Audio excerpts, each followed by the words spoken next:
Magandang hapon po mga kapatid.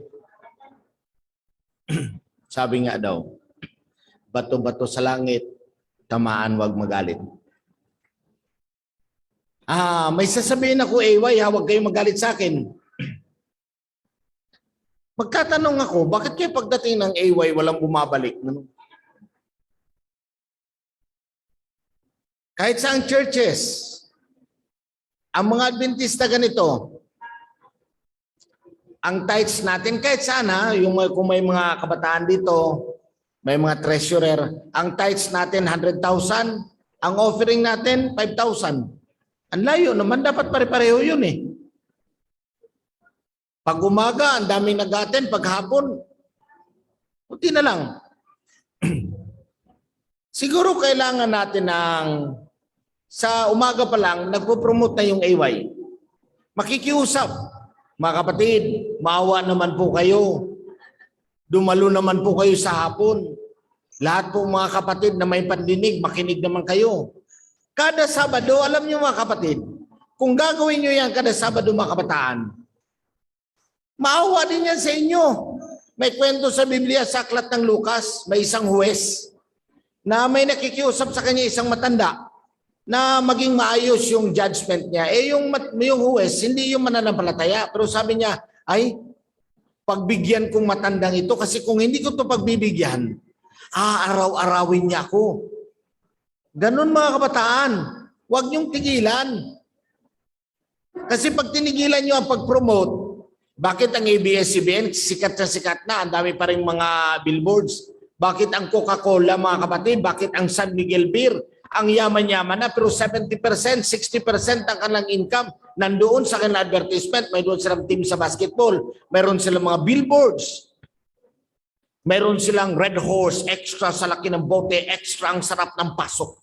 Mayroon silang magaganda. Bakit ba pag alak magaganda yung patalastas nila?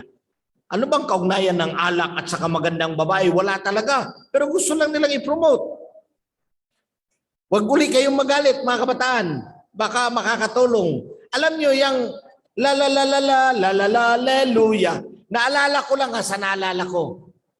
Bago pa lang akong pastor, awit na namin yan. Hindi ko sasabihin sa inyo kung anong taon yun kasi baka bilangin nyo edad ko. 30 years ago, awit na yan. Bakit naman pag hanggang ngayon di pa memorize ng mga kapatiran yan? Tapos bakit palambot ng palambot? Kayong mga chorister, dapat mas masigasig kayo kaysa pianist. Ang galing-galing naman ang pianist nyo. Kahit anong bagsak niya sa kanyang nota, hindi kayo sumusunod. May pakapin pa. Dagdag pa nga yung nota niya eh. La la la la la la la la hallelujah. La la la la la la la la hallelujah. La la la la la la la la hallelujah. La la la la la la hallelujah. Amen. La la la la la la la la hallelujah. Pabira naman. Antukin naman tayo niyan mga kapatid. Huwag kayong magalit. Hindi nyo ako pwedeng petisyonan. Pag hindi nyo ako inimbitasyon, okay lang sa akin. Sa totoo lang, ang layo-layo nito sa inyo. Mga kapatid, maging masigasig tayo sa pananampalataya. Ano bang klaseng pananampalataya yan? He's able, I know He's able. Mga kapatid, paano na? I'm happy today with Jesus Christ. I'm happy today. Hindi nyo napansin yung pianist nyo, ang bagsik-bagsik, ang lagsik-lagsik, may pakapin pa yung piano niya. Tapos yung chorister, He's able. Parang yung hinila mo lang ba, napilitan. Mga kapatid, kaya nga alam nyo ang sabi ni Haring Solomon, remember your Creator in the days of your youth. Alam nyo bakit sinabi niya yan? Kasi kayo yung malulusog, kayo yung malalakas, kayo yung mga may energy, kayo yung may power, kayo yung masigla. Yung mga matatanda sa likod, mas malakas pa yung boses sa inyo eh. Dapat kayo yung masigla, kayo yung masigasig. Sabi ko, hours lang yan. Mga kapatid, kung anong narinig nyo, paglabas nyo, iwan nyo dito. Pero mga kapatid, kailangan masigasig tayo. Alam nyo ba mga kapatid, the Seventh-day Adventist Church is the only remnant church in the Bible. Itong iglesia natin mga kapatid, this is the only remnant church. Mamaya na kayo magtanong ha. Pero pag mayroon kayong tanong anytime mga kapatid, kasi ang topic natin ngayon, bakit marami ang lumalabas sa iglesia? Sandali lang ako pero nakita ko mga kapatid, parang ang iksi lang ng program, parang ako lang pinagbigyan. Pero sandali lang ako. Basta hindi ako magsandugay. Alam niyo mga kapatid, the Seventh-day Adventist Church is the only remnant church in the Bible. Ito lang. Ang remnant church, wala nang iba. Ibig sabihin, mapalad tayo. Nang sinabi ni Jesus, you have not chosen me, but I have chosen you. Alam niyo mga kapatid, hindi ba kayo nagtataka bakit pinili tayo ng Diyos? God has not chosen us for nothing. God did not choose you for nothing. Kaya tayo pinili ng Diyos dahil may purpose siya sa atin. Kanina nabanggit ko, alam niyo mga kapatid, yung mga kasabayan ko dati sa Mountain View College, nag-aaral ako sa Mountain View College ng Agriculture, hindi pa ako Adventist. Nung nag-graduate na ako, nung na-Adventist na ako, saka ako nag-aaral ng theology. Yung mga batch ko mga kapatid, ngayon mga presidente na. Lagi lang sinasabi, John, kung nandito ka lang sa Mindanao, presidente ka na kasi nagpunta ako ng Ayas. Pagdating ko ng Ayas, hindi na ako bumalik na Mindanao. Masarap dito eh. Kinuha ako ng AUP, nagturo ako sa AUP, kinuha ako ng MAMSI. Parang nagustuhan ko na rin dito. Pero mga kapatid, ito po. Hindi ko pinanghihinayangan na hindi ako nakabalik ng Mindanao. Although gustong-gusto ko. Pero ang misis ko, gustong-gusto niya dito. Ang anak ko, nag-iisa, gusto rin niya dito. Ako, bilang ama, although hindi ako nakabalik sa Mindanao, pero ito ang lagi kong sinasabi, this little light of mine, I'm going to let it shine. Siguro may purpose ng Panginoon. Maniwala kayo sa akin sa hindi mga kapatid. Sa Mindanao, ang daming talento na katulad ko. Sa Mindanao, ang daming magagaling magsermon. Sa Mindanao, mga pastor, ang daming masisipag. Hindi ko sinasabing hindi masipag ang pastor dito. Wala, o hindi ko sinasabi yan. Nung bago pa lang akong pastor, 32 churches meron ako. Pero mga kapatid, hindi talaga mangyari na hindi ako dumadalaw sa mga kapatiran. Ang swerte nga ng mga pastor dito, 3-4 lang churches eh. Minsan nakakaligtaan pa nilang dumalaw. Pero mga kapatid, ito po, this little light of mine, I'm going to let it shine. Kahit saang dako man tayo inilagay ng Diyos. Kahit saan ako pupunta mga kapatid, dito, maluwag ako, kahit saang churches iniimbita ako mga kapatid, I always make sure that I will give the message of God to the church members every Sabbath. This little light of mine, itong maliit na ilaw na binigay ng Diyos sa akin, I'm going to let it shine. Kayo din mga kapatid, you have your own stories to tell. Mayroon kayong kanya-kanyang kwento, bakit kayo tinawag ng Diyos. Yung iba sa inyo mga kapatid, 92 years old na, masigasig pa. Si nanay yun, ilang taon ka nanay? 91? Oh, kita nyo yan? 91, malakas pa sa akin kumain? Grabe mga kapatid, sa totoo lang, walang biro. Buti hindi niya narinig. Yan ang kagandahan kay nanay, hindi niya naririnig. Alam niyo mga kapatid, this little light of mine, sa kahit anuman ang ilaw ibinigay ng Diyos sa iyo, gamitin niyo. Karpentero ka, mason ka, driver ka, huwag mong sabihin lang. Ginagamit ka ng Panginoon sa kahit anumang larangan. Hindi na ka nakapunta ng AUP. Ay, hindi man ako nakapunta ng AUP, kaya dito lang ako nangaral. Ibig sabihin, dinala ka ng Diyos dyan sa lugar na yan dahil may purpose siya sa iyo. Isang araw, nagtuturo ako sa AUP. Nakita ko na parang malungkot yung mga estudyante ko. Tinanong ko sila, ba't parang lahat kayo malungkot? Sir, ang pangit ng ulam sa cafeteria. Sabi ko, ay, mahiya naman kayo. Ang dami-dami yung pagpipilian dyan. Eh hindi sir, maraming ang pagpipilian, pabalik-balik naman. Lagi kong sinasabi sa mga estudyante. When I was in Mountain View College, nung nag-aral kami, yung panahon namin, siguro ngayon maganda-ganda na. We have only 2 choices. Wala ka na may ibang pagpuntahan eh. Walang tindahan, walang store, wala lahat. You have only 2 choices during mealtime. It's either you eat or you don't eat. Yun lang pagpipilian mo. Sa EUP, marami silang pagpipilian. Dami, pwede silang sweet, may juice sila, may saging, may banana cake. Sa Mountain View College, mga kapatid, dalawa lang pagpilian namin, kakain kami o hindi. Pag kumain ka, busog ka. Pag hindi ka kakain, bahala ka sa buhay mo. Maghintay ka ng hapunan. Ganon kami nung panahon namin. Sinasabi ko sa mga estudyante, your coming here is not a coincidence. Hindi nangyari yan. Your being a Seventh-day Adventist is not a coincidence. Nag-aral ka sa school na yan, that is not a coincidence. That is God's providence. Panukala talaga ng Diyos na dito kayo maging miyembro para gamitin kayo. Pero masigasig naman kayo. Bigyan nyo naman. Bakit pag nag-AML kayo, ba't pag nandyan kayo sa mga kaibigan nyo, parang, ang saya-saya nyo. Ba't pag nandito sa church, inaantok ka? May kaibigan ako nagtanong sa akin dyan, bakit pagdating sa church, nakakatulog ako, pero paglabas ko sa church, ang sigasig ko. Sabi ko, kasi nakatulog ka na eh. Napansin nyo yan? Pagdating nyo sa church, inaantok kayo. Pagkatapos sa church service, masigasig ulit kayo. Bakit? Nakatulog ka na eh. Kaya alam nyo mga kapatid, itong pananampalataya natin, magadepende ito sa relasyon natin sa Diyos. Ibalik ko this is the only remnant church in the Bible. Wala nang ibang remnant. Ito lang. Wala nang ibang totoo. Ito lang. Magtatanong ka sa akin, yung iba, hindi totoo. Wala akong sinasabi sa kanila. Ang sinasabi ko mga kapatid, ito kasi narito tayo. This is the only remnant church of God.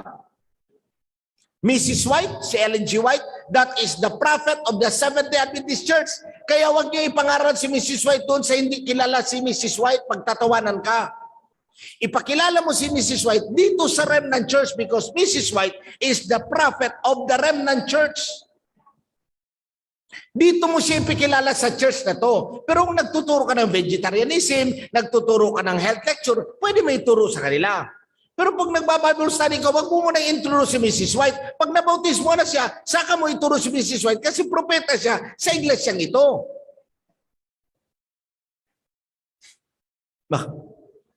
Mga kapatid, sa ating pananampalataya, dapat nating tandaan na pag ang relasyon natin kay Kristo tama, ang ating pananampalataya tama.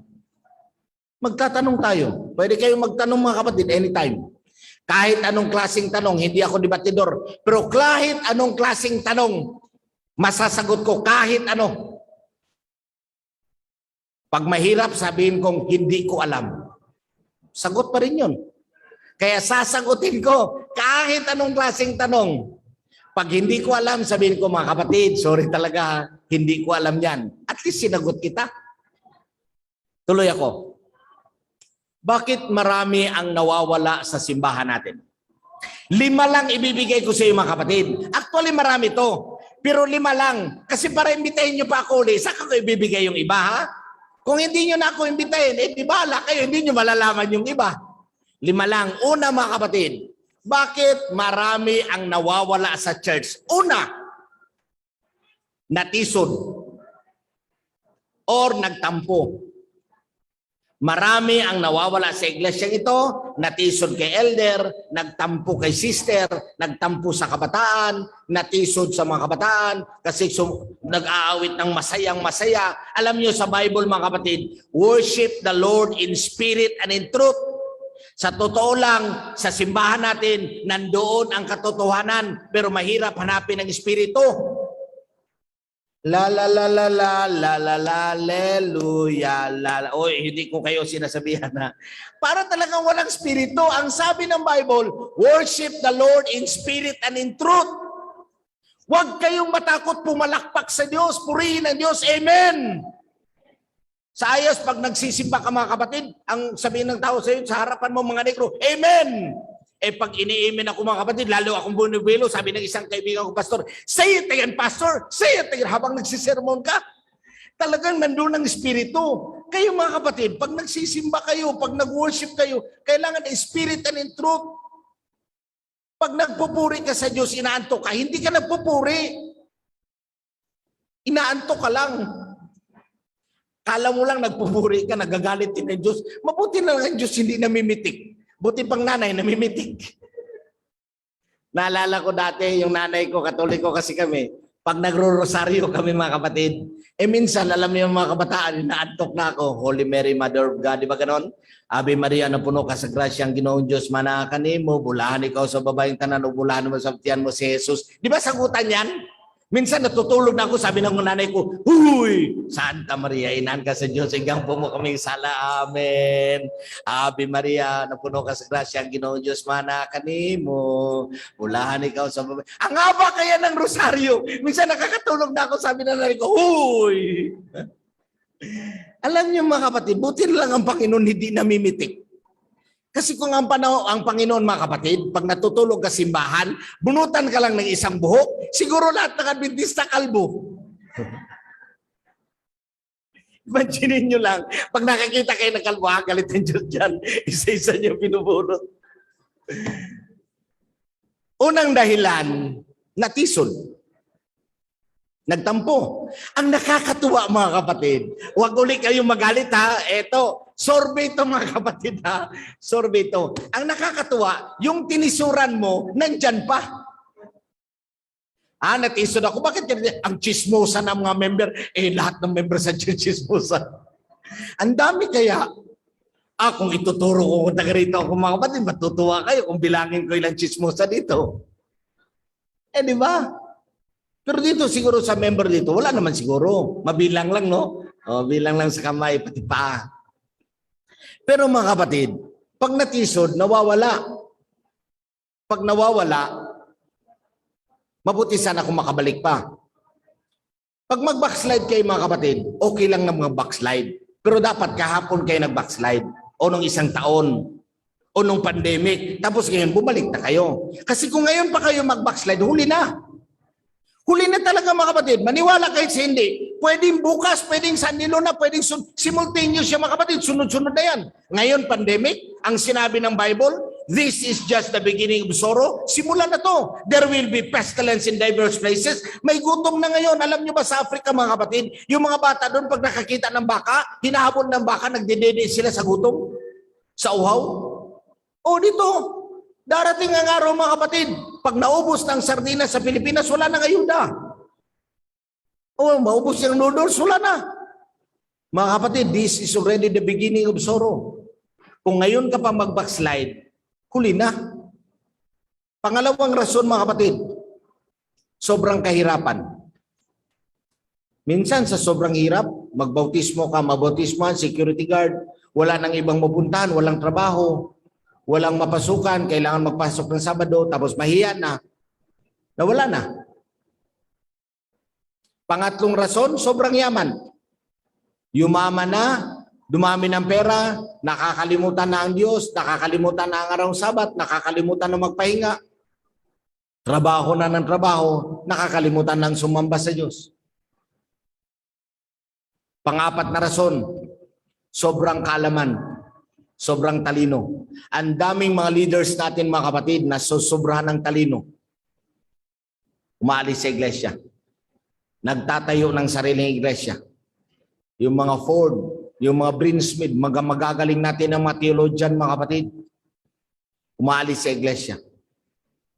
Yung iba nagre-reform.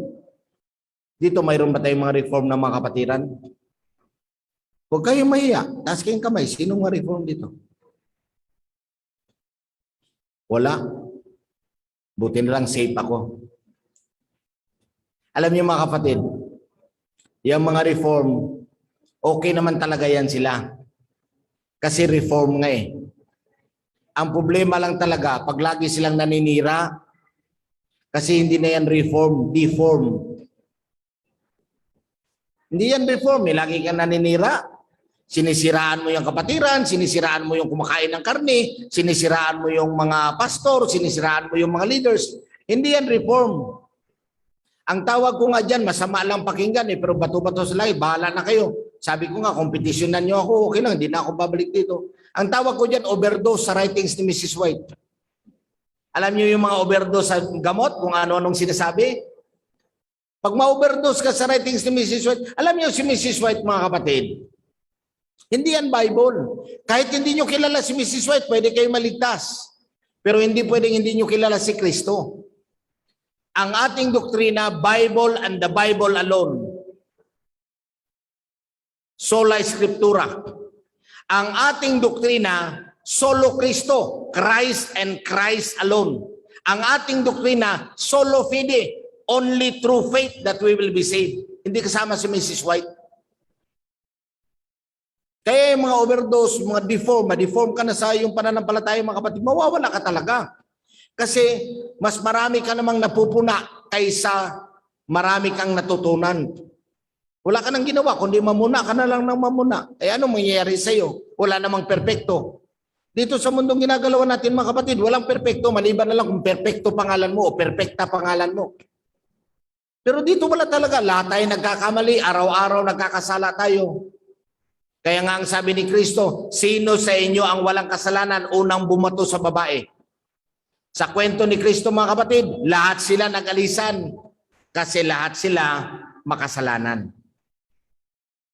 So dito sa doktrina ng Seventh-day Adventist Church, tandaan nyo, masobrahan ka ng talino, mawawala ka minsan. Panglimang rason, walang alam. Wala ding masyadong alam. Nabautismuhan lang, basta lang, naging Adventista lang, tapos kulang sa kaalaman. Hanga nga ako sa Seventh-day Adventist Church. Alam niyo mga kapatid, ang Seventh-day Adventist Church ay isang iglesia na humahanga talaga ako. Alam niyo bakit? Kahit yung mga elder natin, yung mga laiko natin, mga membro natin na hindi nag-aral ng theology, na hindi mga theologian, kaya nilang i-interpret, ay explain ang lesson. Grabe! Amen talaga mga kabataan natin, kaya nilang i-discuss ang lesson. Hindi naman sila nag-aral ng theology. Minsan nga, tinatalo pa nila yung mga pastor na mga pasaway. Talo pa ng mga miyembro ng mga magagaling. Etong iglesia na ito mga kapatid, kahanga-hanga. Yung mga miyembro, ang galing magbasa. Talagang nag-aaral. Kaya sabi ko sa mga pastor, sabi ko mga estudyante naman sa UP, pag kayo hindi kayo nag-aral, tinatalo kayo, mapapahiya kayo sa mga miyembro kasi ang mga miyembro natin sa iglesia nag-aaral talaga ng salita ng Diyos. Amen mga kapatid? Magagaling itong mga miyembro natin, wag lang masubrahan. Wag lang masubrahan mga kapatid. At ingatan nyo, ang pagbabasa sa writings ni Mrs. White, mag-ingat talaga kayo. 3 bagay ang dapat nyong tandaan pag kayo ay nag-aaral sa writings ni Mrs. White. Huwag nyong kalimutan, hindi ako mahilig mag-PowerPoint kasi. Huwag nyong kalimutan, pag may PowerPoint, nasusulat nyo. Kasi pag mag-PowerPoint, babasahin ko rin. Eh di sa akin na lang kayo tumingin, nalalaman ko pa kung sino nakapikit dyan. Pero wala namang kaso sa akin mga kapatid kasi alam ko lahat na nakapikit dyan, nananalangin yan. Lahat ng nakapikit, nagpipray yan. Sana po maging maayos si pastor, sana po wag magkamali si pastor. Alam ko lahat ng nakapikit dyan. May nagtanong sa akin, paano po pastor nakapikit tapos may tumutulong laway? Sabi ko, bunga yan ng espiritu. Kaya wag kayong papikit-pikit dyan kasi inisip ko nananalangin kayo para sa akin. Alam niyo mga kapatid, 3 bagay, balik tayo. 3 bagay ang dapat yung tandaan pag kayo ay nag-aaral sa espiritu ng hula. Pwede din nyo ito interpret sa Bible, pero ang Bible kasi, Bible and the Bible alone, wala na yon. Maliban kung nakasulat sa Bible, yan ang totoo. Pag hindi nakasulat, hindi yan totoo. Sa writings ni Mrs. White, mga kapatid, 3 bagay. Una, kailan sinabi? Tandaan nyo, kailan pa yan sinabi? Baka naman obsolete na yan, baka naman expired na yan kung sa sardinas pa expired na. Hindi na angkop, hindi na tama, hindi na sumasang-ayon sa panahon. Halimbawa, sabi ni Mrs. White, dapat lahat ng babae marunong sumakay ng bisikleta. Mga kapatid, obsolete na yan. Wala nang babaeng nagbibisikleta ngayon, nakasakay na sila sa kanilang car. Alam niyo bakit? Kailangan ng mga babae marunong magbisikleta. May isang kwento si Mrs. White, doon nakatira sa bundok yung mag-asawa, na nadisgrasya yung asawa niyang lalaki, yung nang mahirap sa Tagalog eh. I-explain mo pa, asawang lalaki, asawang babae. Sa Bisaya, bana, asawa. Ang dali, no? Kaya mga Bisaya, madali talaga intindihin eh. Ang Tagalog, mahirap konti. Kaya lagi kong iniintindi si Mrs. Saan na ba ako? May mag-asawa na disgrasya yung bana, yung asawang lalaki. Tapos hindi madala sa ospital, ang sabi pala ni Mrs. White, dapat lahat ng babae marunong sumakay ng kabayo. Marunong sumakay ng kabayo kasi dati sa kanila, ang means of transportation kabayo. Lalaki lang marunong magkabayo, di ba? Hiya, di ba ganon? Ang babae nakakahiya naman sumisigaw. Hiya, parang nakakahiya naman sa babae. Kaya lalaki lang ang marunong mga bayo. Pero nung nadisgrasya yung lalaki, walang magdadala sa ospital. Kaya pinayuhan ni Mrs. White na dapat lahat ng babae na mga mananampalataya marunong sumakay ng kabayo. Ngayon mga kapatid, sino pa bang sumasakay ng kabayo ngayon? Ang baho-baho kaya ng kabayo tapos nagtatae kung saan-saan. Nakakahiya naman, mapailan ka ng sa environment, di ba? No. Hindi yan angkop. Kailan sinabi? Bakit sinabi? Bakit ba sinabi ang sulat na yan? Bakit? Ano ang purpose? May pandemya. Halimbawa, nung unang panahon, nag-missionary si Mrs. White. Pumunta sila sa Africa, tapos may pandemic. Pagdating doon, mag-mission kasi sila, may dala sila mga doktor, kasama ang mga pamilya ni Mrs. White. Doon sa lugar na pupunta nila, kailangan i-vaccine sila. Pag hindi sila mag-vaccine, hindi sila pwedeng mangaral. So anong ginawa ng buong grupo at mga anak ni Mrs. White? Lahat sila nagpabaksin. Hindi against sa vaccine si Mrs. White. Lahat sila nagpabaksin, pero si Mrs. White hindi nagpabaksin. Ano ang purpose ng vaccination? Para makaikot sila. Ibig sabihin, for the sake of the gospel.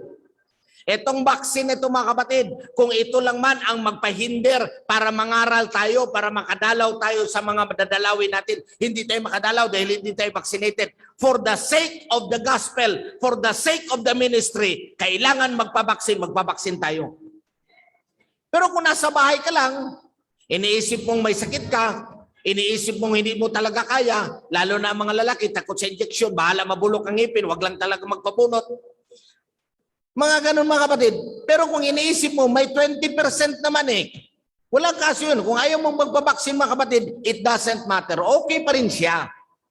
Pero Mrs. White is not against vaccination. Mrs. White is not against vaccination. Ulitin ko mga kapatid, the Seventh-day Adventist Church or the General Conference has spoken, we encourage vaccination. Pag nagsalita ng church mga kapatid, makinig na tayo. Wala nang dahilan para hindi tayo makinig. Pero kung personal ang dahilan, okay lang yun. Ay may personal naman tayo Kanya-kanya naman yan Pero kung church ang basihan mga kapatid, nagsalita na iglesia. Si Elder Ted Wilson mismo ay vaccinated. Fully vaccinated. Lahat ng nasa General Conference fully vaccinated. Kaya mga kapatid, walang dahilan para hindi tayo magpabaksin. Pero kung personal view mo na hindi ka magpabaksin, okay din yan. Praise the Lord. Walang pwedeng mamilit sa iyo. Hindi natin yan kailangan pag-awayan. So, ano yun? Kailan sinabi? Bakit sinabi? Sino ang pinagsabihan? Bakit sinabi? Kailan sinabi? Sino ang pinagsabihan? May mga grupo kasi, sa writings kasi ni Mrs. White, may mga grupo kasi na certain people lang ang binibigyan niya ng message. Halimbawa, kailangan pag nag-pray kayo, laging nakaluhod. Nung panahon na sinabi ni Mrs. White yun, divine worship yung tinutukoy niya. Nang nag-divine service sila, second service, isa lang naman kasi ang service sila dati. So pagdating, magpipray sila, magpupuri sila, bago magsalita ang speaker, lumuluhod sila. Kaya nga sa atin, sa pastoral prayer, di ba lumuluhod tayo? O yun ang sinabi ni Mrs. White. Sa panahon na kayo'y manalangin, sa panahon ng serbisyo, dapat nakaluhod. O lumuluhod. Hindi naman yan nire-require na kung putik-putik yung simbahan nyo, maraming mga kambing doon, luluhod ka rin, kahit putik-putik, magkaputik-putik ka rin naman. May mga fellowship, sa fellowship sa mga probinsya, magkalapok-lapok yung kalsada, tapos lapok din. Doon sa Sitangkay mga kapatid, pag nagsisimba ka doon sa Sitangkay, kung saan kami dati, saan nakapunta ako, pag nagsimba kayo doon, Sitangkay doon sa Tawi-Tawi, pagka umaga, mababa pa yung tubig.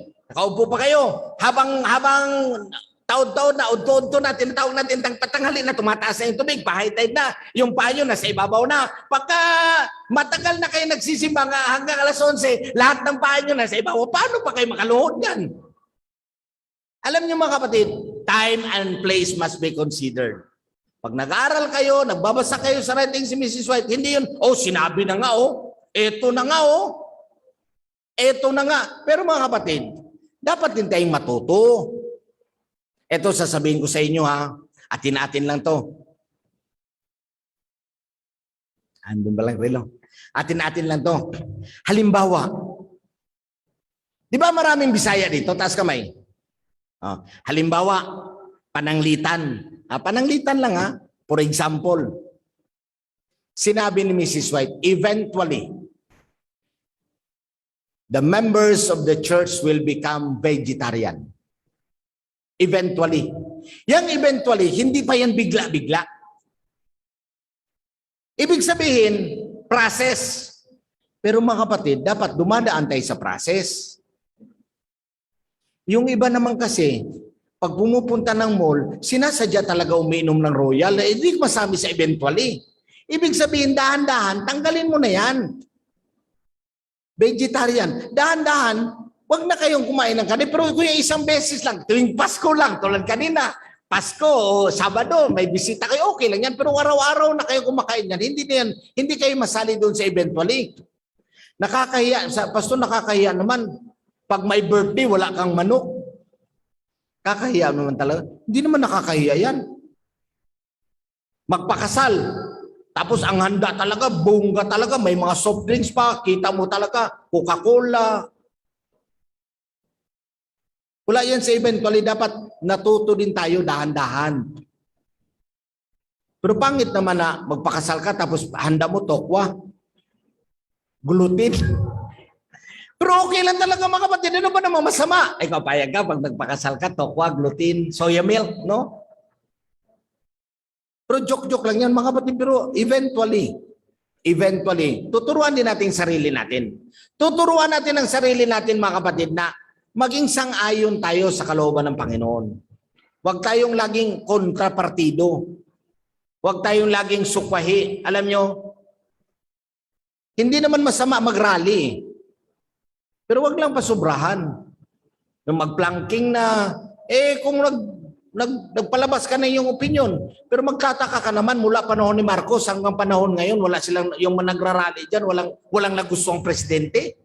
Lagi na lang talagang opposed, lagi ka na lang talagang salungat, wala ka lang nagustuhan, wala ka nang sangayon, lagi ka lang talaga kontra. Ano ba namang buhay yan? Hindi ka ba napapagod?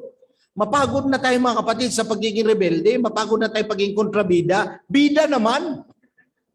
Huwag tayong laging Paquito Diaz, Romy Diaz, di ba? Maging Gerald Alderson naman kayo. Di ba? Maging Bea Alonso kayo, bida di para lang sa ba? Hindi naman laging Rosemary Hill, Cherry Hill. Mga kapatid, sa buhay natin, ang gusto kasi ng Panginoon, happy tayo habang nagsisilbi sa Kanya. Ang gusto ng Panginoon, mga kapatid, thankful tayo. Alam niyo ang sabi ni Apostol Pablo sa kanyang sulat sa mga taga-Thessalonica? Last na to. Tatlong bagay ang sinabi niya. 1 Thessalonians 5:16.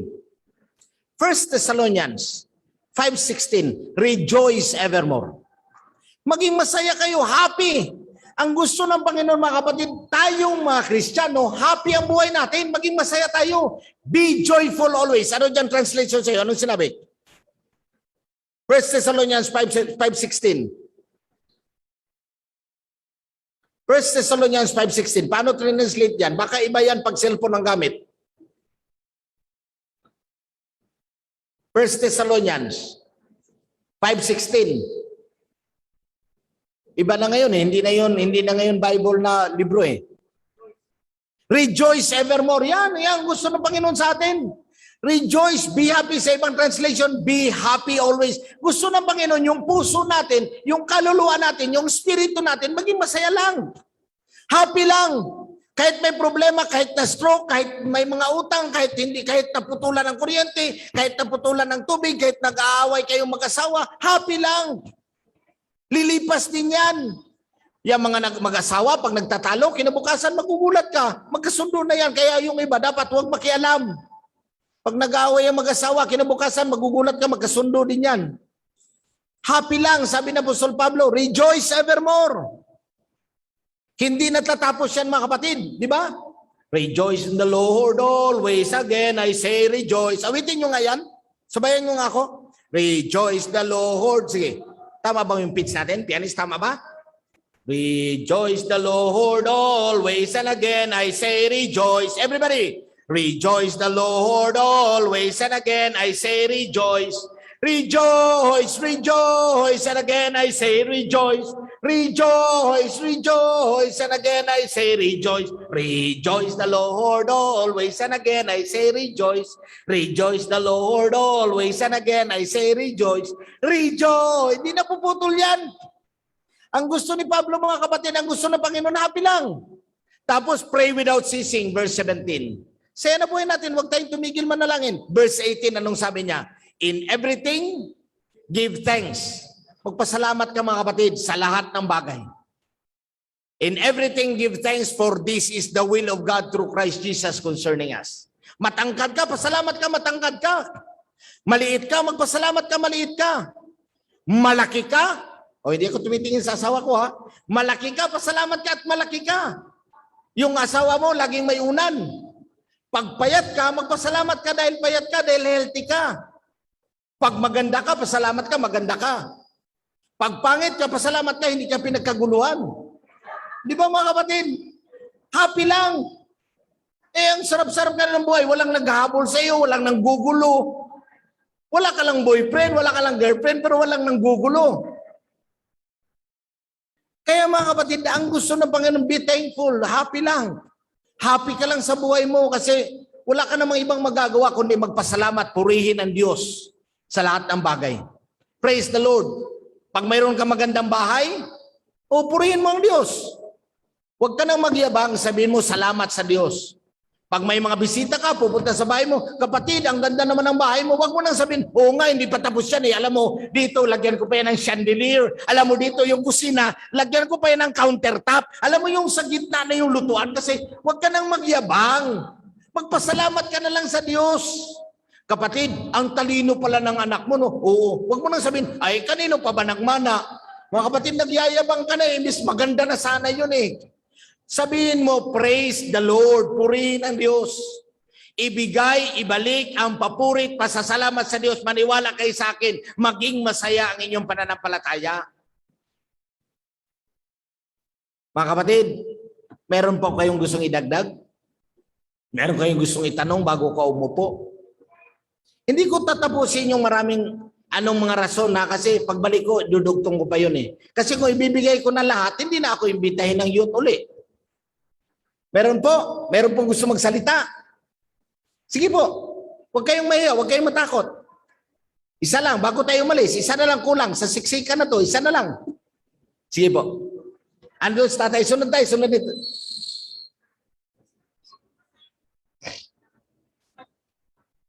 Ayan, ang gandang tanong. Sinong may Christmas tree sa bahay? Ang tanong kasi niya, pwedeng mag-Christmas tree. Sinong may huwag kayong mahiya. Yan. Sa Ayas mga kapatid, ang laki ng Christmas tree doon. Mas matangka dito sa bubong nyo. Sa AUP may Christmas tree din. Sa SSD may Christmas tree din. Hindi masama, sabi ni Ellen G. White sa Adventist Home, hindi masama magkaroon ng Christmas tree sa bahay. Hindi masama. Kung doon nyo ilalagay ang regalo nyo, tayo, pagkatapos niya tayo. Sige tayo, kayo na, sige. Baka makalimutan nyo. Mamaya na. Sige po.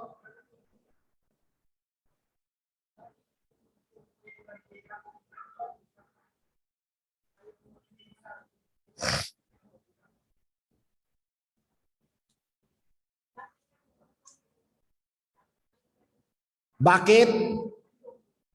Tomboy? Ay, tayo mabilanggo tayo niyan, tay. Mabibilanggo ako niyan.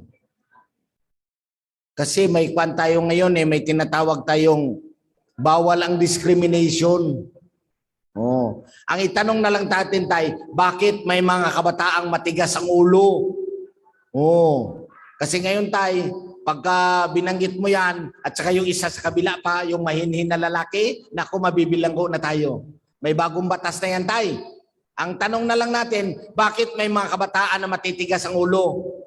Oh, nung kabataan tay, matigas yung ulo natin, di ba? Mana-mana lang yan. Kasi, sabi nga ng kaibigan ko, ang mga bata ngayon matigas ang ulo. Sabi ko, hindi. Mas matigas ang ulo natin. Yung mga bata ngayon, ang babait pa nila kumpara sa atin dati. Alam nyo dati, panahon namin yung Rumble, yung mga Taugama versus Apo, naku po, kinakain lang namin yun sa kalsada. Ngayon wala nakakita mga Rumble. Nagko-computer na sila lahat. Nagkakasundo na sila. Dati sa lugar namin, maya-maya, mag-basketball lang kami, maya-maya, hinahabol na kami ng nanay namin. Wala na, Rumble na kami sa basketballan. Dumadayo kami sa kabilang barangay, naghahabulan na. Mas matatapang, mas matigas ang ulo dati tay.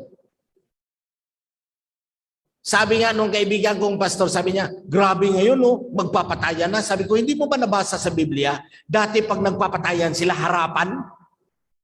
Dati di ba yung mga gera dati? Face to face at saka itak ang hawak. Hindi mo titigilan sa pagtaga hanggat di mamamatay. Barbaric masyado. Eh ngayon nga, pag pinapatay, nilalason ka na lang. Mas kuan pa, mas gentle pa no? Ngayon, pag pinapatay ka, binabaril na lang. Mas gentle pa yan kaysa dati. Itak talaga. Mga barbarians. Nag-aaway. So, ibig sabihin tayo, paano pa talaga?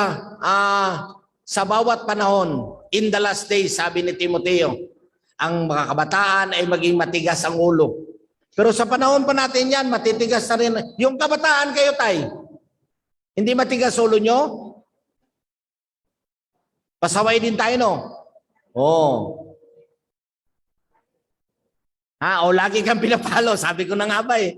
Ako, tay, putol yung bayaba sa akin, putol yung sinturon sa akin sa kakulitan ko. Kaya nga ako pinadala sa Mountain View College eh.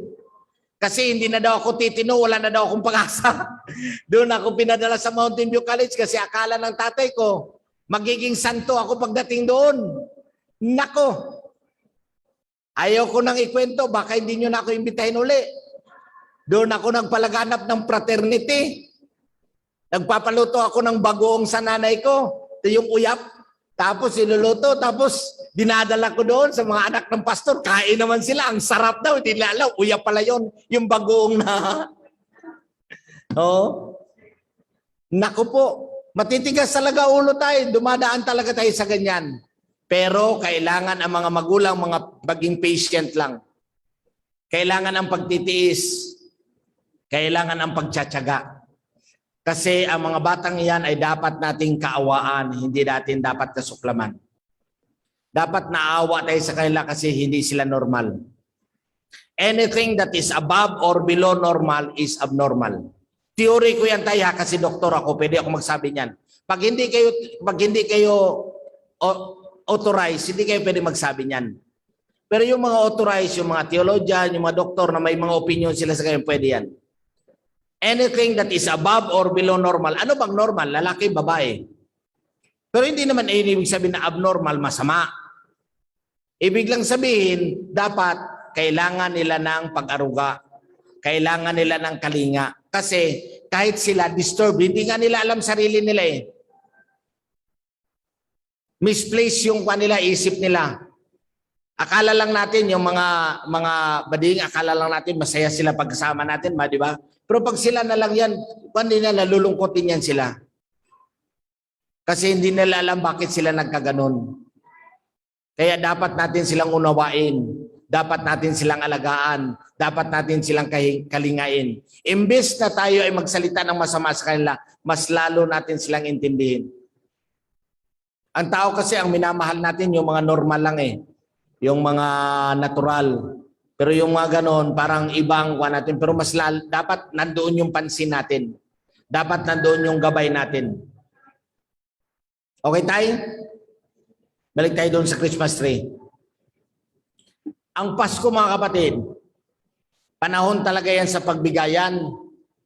Kaya pag iniimbita nyo yung mga pastor nyo, lalo na ngayong magpapasko na, December 25, bigyan nyo ng kahit ano yung pastor nyo.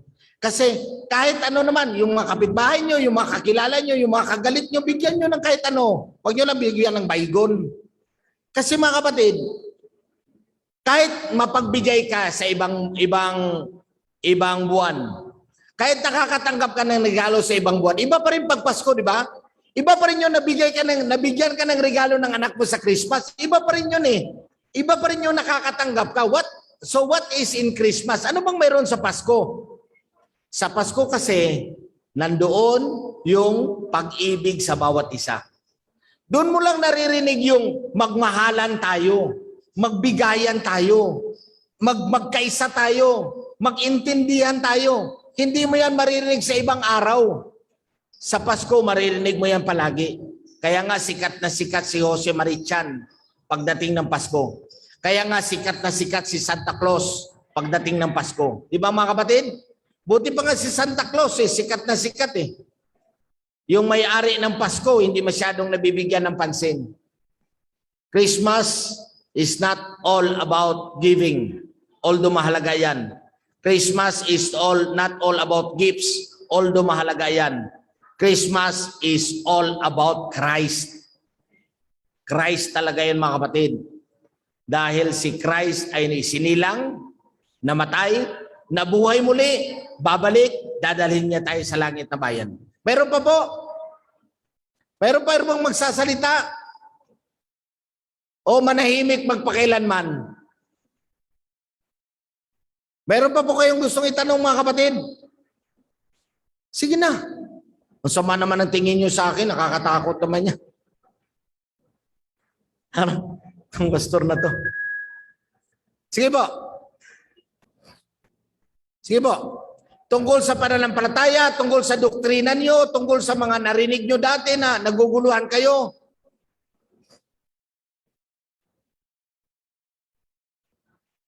Actually, sa Adventismo, maliwanag naman talaga na hindi masama maglagay ng Christmas tree sa church. Kaya sabi na, sa bahay, hindi nga masama sa church eh. Alam nyo mga kapatid, God is a respecter of culture. Yung mga Amerikano, nung nasa Ayas kami, gulat na gulat sila. Kasi ang Pilipino, hindi tayo sumasayaw, pero mayroon tayong folk dance. Mayroon tayong cultural night, di ba? Yung mga culture, yung mga Koreano, yung mga Inchik, yung mga Indonesian, yung mga Pilipino, may cultural dance tayo, may mga folk, pero hindi tayo sumasayaw. Sa Amerika, all dance are evil. Lahat ng sayaw sa demonyo yan. Kaya bawal yan. La la la la la la la la hallelujah la la la la la la la la. Dapat pagdating sa church, tahimik. That is Catholic orientation. Yes po.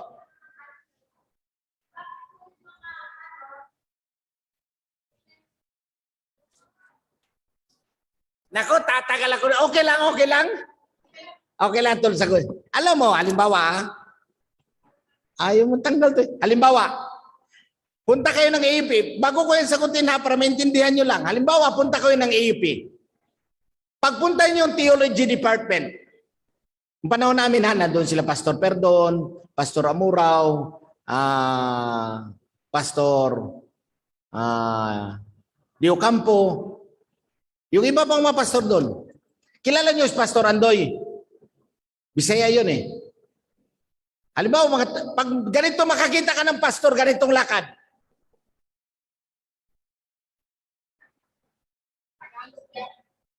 Pastor. Pagpunta ka sa iyo, ganitong lakad. Kami yan, mga Bisaya. Pag pumunta ka sa UP, mag-invite ka ng speaker, meron kayong mga program-program. Pag upo mo pa lang, o kapatid, kumusta? Pastor, mayroon kaming program. O sige, kailan program nyo? Oo, kaya saan church yun? O sige, hindi pa ako nakapunta dyan. O kailan program? Bisaya yan na pastor. Sige, gustong-gusto ko. Ako bahala na, ako na bahala makapunta. Pastor, yung address, alam ko na yan, madali magtanong. Masyadong ma-entertain. Kumbaga, pakunwari mga, para lang ma-entertain masyado. Pero pag ang matanungan mo, hindi mo kilala ha, kailan ang program nyo? Teka, tingnan ko muna schedule ko ha. Ay kapatid, alam mo, Oh, maganda sana yan. Maganda naman yung program nyo. Pero kapatid, alam mo, conflict. Kasi may bistahan sila eh. Yung mga Bisaya, ang galing mag-internet. Oh, sige kapatid, sige punta ko din. December 18.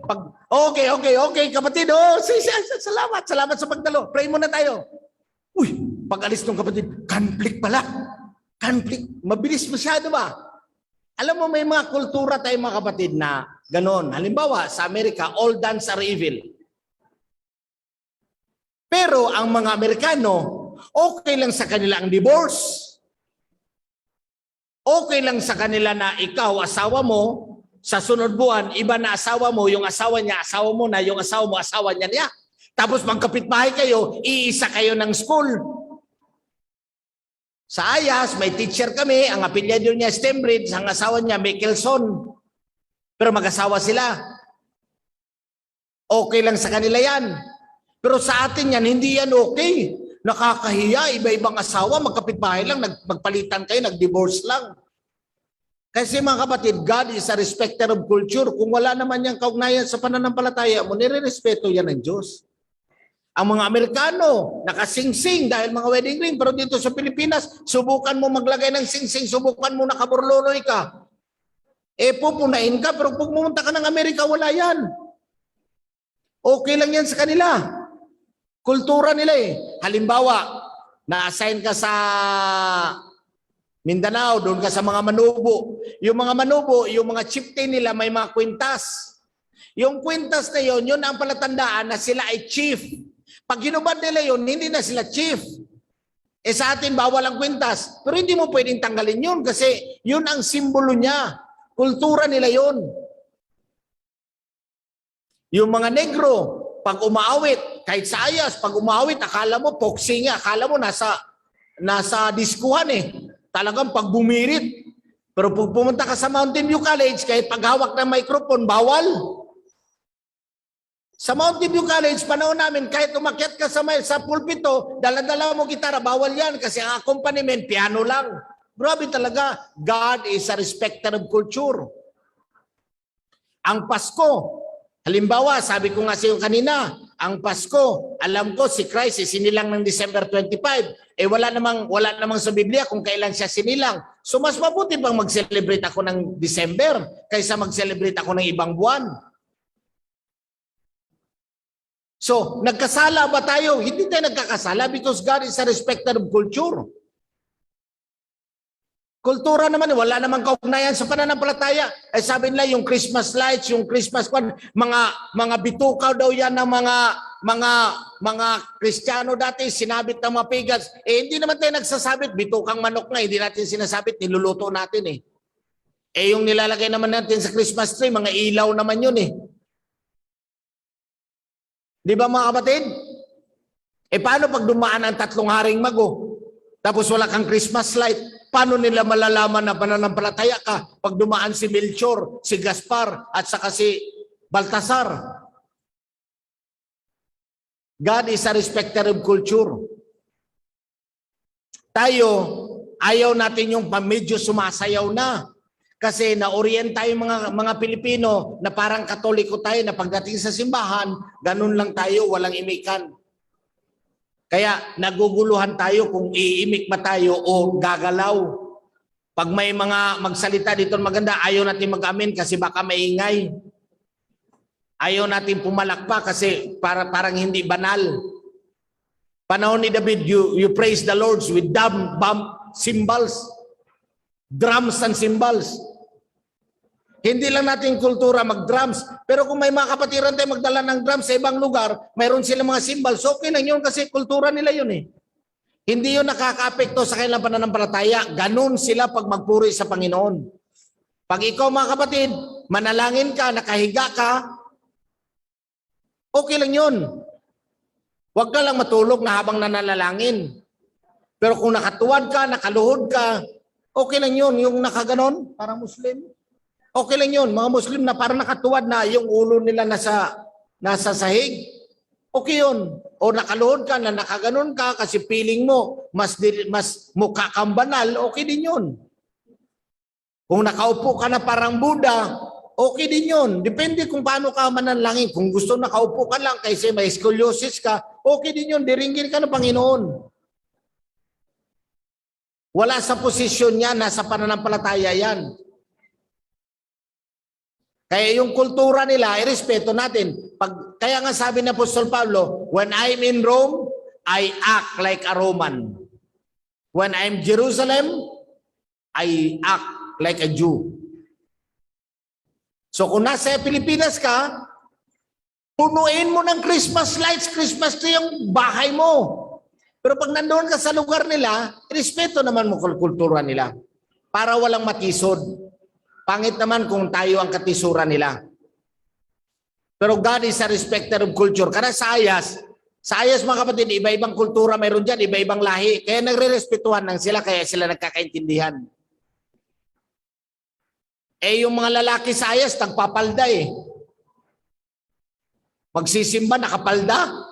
Sa atin yan, parang, ano ba itong taong ito? Subukan mo nga magsimba ka dito, nakabadjama ka. Di ba, pagtawanan ka. Subukan mo ka, magsimba ka dito mga kapatid na mayroon kang, yung damit mo, 13 colors. Pagtawanan ka. Pero pag sa ayas, yung mga Koreana, ang daming kulay yung mga damit nila. Ang nakakatuwa, yung mga negro sa ayas, nagsusot, violet, itim na nga sila, magbo-violet, talaga naman. Lalo silang iitim. Pero pag nakangiti sila, magugulat ka. Ang puti ng mga ngipin. Magugulat ka, ang puti. Kaya sa kanila, puti nila, ngipin lang Kaya mahilig silang umawit ng malalakas kasi maputi ngipin lang. Mga Pilipino, pangag. Di wag ka nang umawit ng malakas. Kasi bungi ka. Kaya God is a respecter of culture. Pero yung Pasko mga kapatid, wala talagang problema yan. Naniniwala ka na December? Go. Naniniwala ka ng Mayo? Go. Naniniwala ka ng April? Gusto mo manaygon? Gusto mo magkanta ng Joy to the World April? Magkanta ka ng Joy to the World. Pag pinagtawanan ka ng kapitbahay mo, bahala ka na sa buhay mo. Ikaw lang naman yan Walang masama ang pag-celebrate ng Christmas. Hindi siya masama. Ang masama mga kapatid, pag hindi ka namimigay. Marami ka. Ang masama sa Christmas mga kapatid is gluttony. Yung extravagance. Yung magasto ka ng sobra-sobra dahil Pasko. Yung masama sa Christmas mga kapatid, yung maghanda ka na hindi mo maubos, uubusin mo pa rin. O napapanis yung mga pagkain mo dahil sa sobrang dami ng handa. Yun ang masama. Pero kung maghanda ka, namigay ka sa kapitbahay mo, tapos dalhan mo kami sa bahay, praise the Lord yan. Halimbawa, nung na-assign ako sa Oroquieta, kwento ko sa iyo kanina, na-assign ako sa Oroquieta. Yan, Osamis, Clarin, Oroquieta, hanggang sa Calamba. Doon sa amin, puro yan mga Bulanon. Mga Bulano ba? Mahilig yan magpiesta. Yung piesta sa kanila, yung mga taga-Bohol, mahilig yan sa piesta. Naghahanda talaga yun sila. Bago pa lang ako district pastor, naghahanda sila. Ang dami talagang pagkain. Mga Adventista, magkakatay ng baka. Magluto yan ng mamon na napakarasasarap na torta. Pinadalahan ako. Ang sarap. Di ko naman alam na piyesta. Kain ako. Pastor, kumakain ka pala kahit piyesta? No, wala namang problema. Ay, sa piyesta pala yun? Piyesta kahapon doon sa Juan. Ay, piyesta pala yun. Kaya mga kapatid, sinisermonan ko sila. Mga kapatid, pag piyesta, huwag kayong maghanda. Pag malapit na piyesta, hindi na ako nagsisermon ng ganun. Baka hindi ako padala ng torta.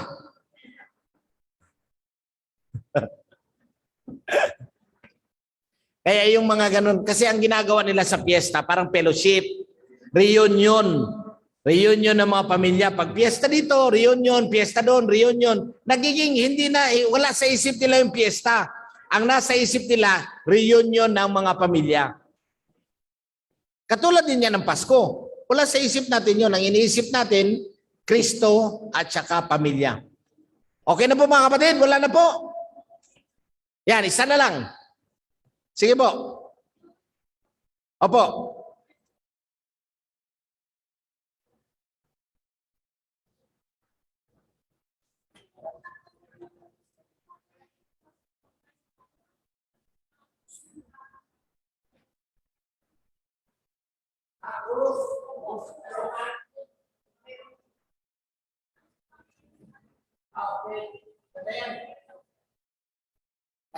matatapos na sana ako eh. Matatapos na sana ako eh. Sige lang. Pag may nakapikit-pikit dyan, alam ko na nalalangin yan ha. Huwag kayong pumikit. Alam ko na nanalangin kayo. Yung cross, alam niyo ba yung pinalitan yung logo natin? Naalala niyo yung logo natin? Pinalitan may cross? Di ba ang logo natin, Three Angels Message? Tapos pinalitan. Alam niyo ba maraming nag-backslide yan sa Mindanao, sa Visayas? Dahil bakit tayo may cross?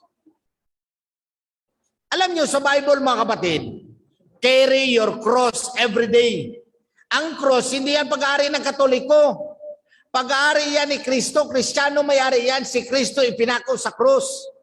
Kaya lang walang mga cross ang mga protestante kasi nauna yung Katoliko. Ayaw natin na pag may cross, Catholic Church yan. Pero pag may cross tayo, walang masama dyan, wag mo lang lagyan ng imahe. Pag may imahe, masama na yan kasi thou shall not make any graven image or any likeness or anything that is in heaven above or that is in earth beneath. Thou shall not bow down yourself to them, nor serve them. For I, your God, am a jealous God. Diba? Pag may imahe yung cross, masama na yon. Pero yung cross lang, walang masama doon. Pero kung ang church natin walang cross, praise the Lord. Eh ngayon may cross ng church natin, praise the Lord pa rin. Pero ang cross, hindi yan pag-aari ng Katoliko, pag-aari ng buong Kristendom. Pag-aari yan ng Kristyanismo. Kasi si Kristo mismo ipinako sa krus at dahil sa krus na yan, sabi ni Pablo, tayo ay nagkaroon ng kaligtasan. Dalhin nyo ang krus nyo araw-araw. Ibig sabihin, kasama nyo si Kristo araw-araw. Kasi ang simbolo ng krus ay si Kristo na ating tagapagligtas. Symbol kasi yan ng salvation. Kaya dati, nung Katoliko pa lang ako, pag kami natakot, pag kumidlat, pag kumulog, pagpasok ng simbahan, manguros. Pagdaan ng simbahan, manguros. Bakit ka nangunguros? Kasi tinataboy mong demonyo. Bakit pag sa loob ng simbahan, nangunguros ka? Asa kasi para lumayo ulit ng demonyo. Ang krus, pag-aari ng Kristiyano, hindi na pag-aari ng Katoliko. Nauna lang sila. Pero ngayon, pinapakita natin sa Seventh-day Adventist Church na mayroon din tayong krus kasi nandyan si Kristo. Symbol yan ni Christ. Pero kahit anong bagay naman kapatid, pag bigyan mo ng malaking halaga, okay. Pag bigyan mo ng masamang bagay, okay. Mas, depende kasi yan sa interpretation eh. Mayroon pa po? Wala na? Mayroon pa doon. Bakit puro babae mga nagtatanong dito? Girls power? Opo.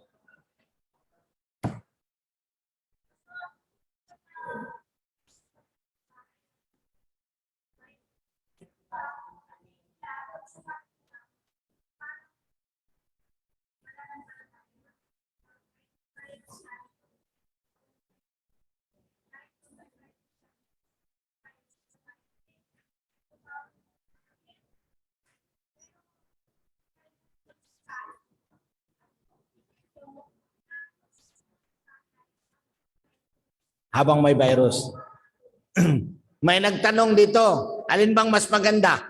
Magsimba sa bahay na ang isip mo na sa simbahan o sa simbahan kang isip mo na sa bahay?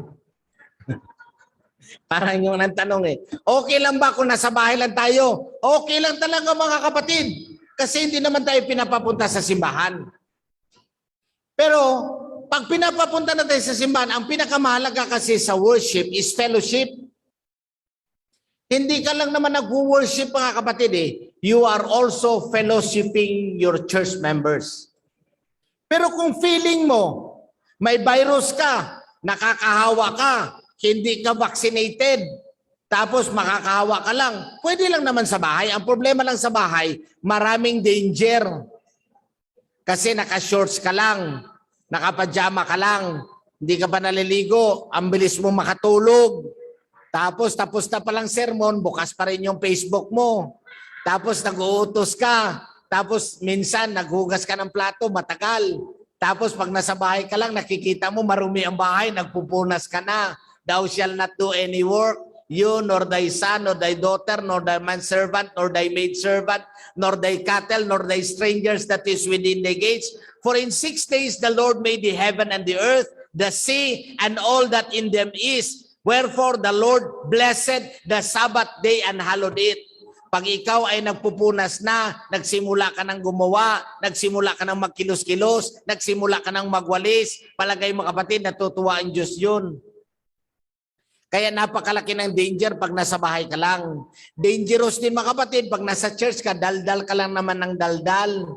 Napakalaking tentasyon din yan. Kaya dapat pagdating sa church, huwag kayong text ng text. Kayo kaya mga kapatid, kausap niyo ang Diyos, pero iba din kausap niyo, matutuwa kaya kayo? Nandito kayo, kunwari nagsisimba, pero ang isip nyo nasa tindahan, nasa palengke, nasa utang nyo, nasa bayarin nyo, nasa asawa nyo, nasa anak nyo. Tapos text pa rin kayo ng text. Buti hindi nga nagbubunot ng buhok ang Diyos eh. Nagbubunot ng buhok ang Diyos, isang buhok lang. Bawat pagkakamali, lahat ng Adventista kalbo. Mga kapatid, reverence in the church. Gustong-gusto kong i-sermon sana yan. Gusto ko i-lecture yan buong araw. Yung reverence in the church. Reverence. Matuto tayong, pag inimbita tayo sa Malacanang, ha? Pag kayo inimbita ng Malacanang president, kikilos kaya kayo ng ganun lang? Kikilos na hindi nagkabihis ng maayos? Kikilos kaya kayo patakbo-takbo mga bata? Pabayaan nyo lang? Pabayaan nyo kayang maghalak ka kayo ng ganun? Pabayaan nyo kaya na hindi kayo nakafocus, nakatingin sa presidente? Mag-courtesy call kayo doon, nandun naka-red carpet kayo, tapos nagte-text-text ka habang nagsasalita yung Pangulo ng Pilipinas? Hindi mo gagawin yan. Pero bakit mga kapatid, dito sa simbahan natin, ginagawa natin yan. Kaya pag sa bahay, napakalaki ng danger kapatid. Kahit nakikinig ka pa ng Hope Channel, minsan lalabas ka, minsan nagagalit ka sa anak mo, nagbubulyaw ka na, hindi pa bumabangon. Ano ka ba? Nanonood na kami dito, ikaw nakahiga ka pa rin. Ano ka ba? Ano pa nangyari sa iyo? Kita mo, nagbibihis na daday mo, nagbibihis na ako, nagbibihis na yung kapatid mo, ikaw nakahiga ka pa rin. Hindi mo ba alam, nag-email ka dyan, Sabadong ngayon, nagdadaldal ka na. Naglilitanya ka na, araw-araw pa naman yung litanya ng nanay. Yung litanya mo sa buong linggo, wag mo nang nalilin pag Sabado. Yang litanya ng nanay, pabalik-balik lang yan buong linggo, 6 na araw. Ang sabi ng Diyos, pag ikapitong araw, ibahin mo naman. Amen, may nag-amen doon. No? Di ba mga kapatid? So, masarap pa rin pag nasa simbahan ka. Pero yung AY nga, sabi ko nga, dapat mag-invite talaga kayo. Dapat may portion talaga kayo sa announcement time. Mga kapatid, maawa na kayo. May kwento mga kapatid sa isang, hindi naman siguro totoo masyado, pero parang totoo rin nabasa ko. Mayroon daw aswang. Naniniwala ba kayo ng aswang? Aswang. Pero totoo daw talaga yan eh. Kayo mga kapatid, naniniwala kayo ng, sino naniniwala ng aswang? Ako, hindi ako naniniwala ng aswang. Kahit konti, hindi ako naniniwala. Pero hindi ako nagkukumpiyansa maglakad-lakad sa gabi na nag-iisa. Eh kung mayroon daw mayroon daw lalaki, nanligaw siya sa 3 bundok tinatawid niya. Maraming saging, maraming kawayan. Tapos sinabihan na siya, huwag kang pumunta dyan, may aswang dyan. Eh, desidido siya manligaw. Lakad siya. Unang gabi, natumba lahat ng kawayan. Sabi niya, hindi totoo ang aswang. Hindi ako naniniwala sa aswang. Lakad siya, nakarating siya. Pagbalik, kinabukasan, balik ulit siya, nanligaw. Uy, iba na. May dumaan siya kanya isang malaking baka. Tapos naging 2, naging 3, 4, 5, 6, 7, 8, 9, 10 baka. Tapos naglalawit ang mga dila. Sabi niya, hindi ako naniniwala ng aswang. Tuloy siya. Pangatlong gabi, may lumagpas sa kanya. Whoosh, ang bilis. Tapos inabangan siya. Lawit yung dila. Tapos, ginanon siya. Nag-aapoy ang muka. Sabi niya, hindi ako naniniwala ng aswang. Mamaya, lumuhod yung aswang. Pagluhod ng aswang sa harapan niya, sabi ng aswang, maniwala ka, totoo ako. Aswang nga ako eh. Maniwala ka nga sa aswang. Yang mga young people, balik-balikin nyo lang, huwag kayong tumigil mag-imbita. Imbita ka lang ng imbita. Maniwala kayo, darating ang araw, mapuno na to sa hapon. Mapupuno na to simbahan na to. Araw, tuwing Sabado. Tuwing Sabado, mag-invite kayo. Huwag kayong tumigil hanggat hindi nagsisimba ang kalahati ng iglesia. Huwag kayong tumigil. Katulad ko, ayaw ko nung tumigil. Meron pa po kapatid. Kami po ialis na. Isa lang ang... Mga kapatid, maraming salamat po. Sana po ang pagpapala ng Diyos Ama at ang patubay ng Banal na Espiritu mapa sa atin. Ngayon, bukas, at magpakailanman sa ating mga buhay. Sa pangalan ni Jesus.